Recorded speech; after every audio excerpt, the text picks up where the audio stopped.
There's a little glitch there. What a ridiculous moment. Wait till you see what happened. So, I'm back here, right?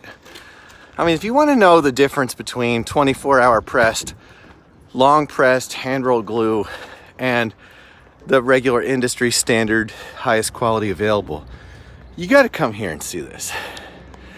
So I was riding the old Pinhead XL, right?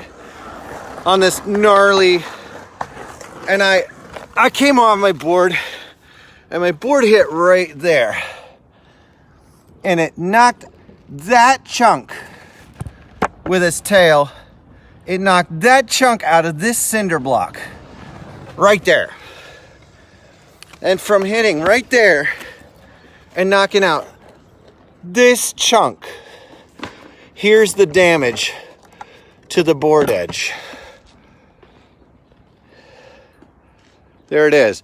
That's all the damage that happened. There's no ply separation. There's actually pieces of concrete broken off. It's almost smooth. I could rasp it smooth with a piece of sandpaper. This is crazy. Like, we're talking like right here. We're talking as deep as the tip of my finger. That's crazy, man. Like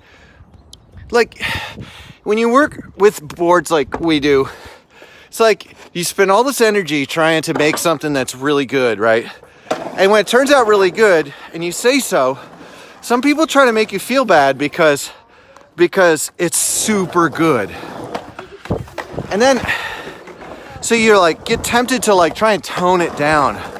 How could we tone it down when it's so much better than what I had to skate in the 90s and the early 2000s?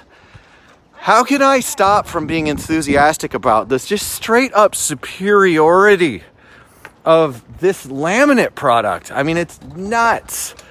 You know, it's nuts to try to tone it down. You know, and it happens again and again and again. Every session, all the time.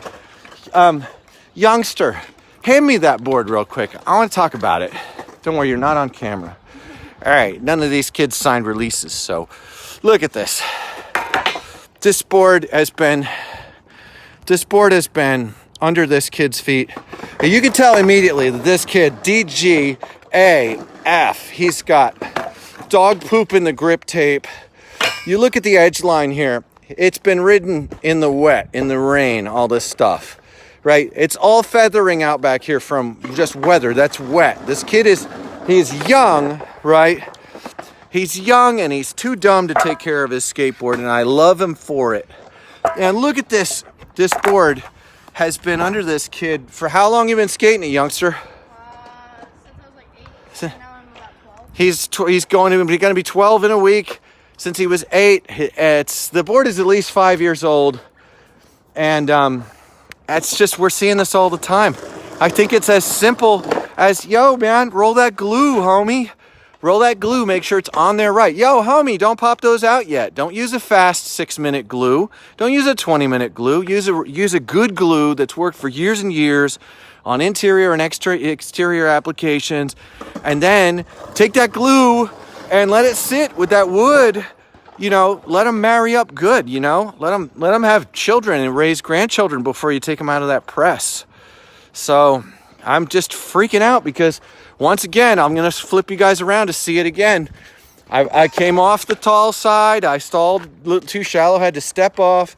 My board came flying back. It hit here, right? And it knocked out that piece of concrete.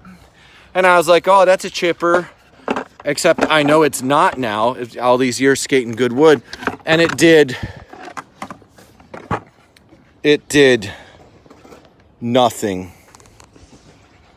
I can't see the screen. It did nothing. I mean, there's a little rough spot. And I just can't help it. I'm trying to like be like a nice guy, but here's what's not nice. We got robbed, man. Wood quality was absolutely abysmal for so long.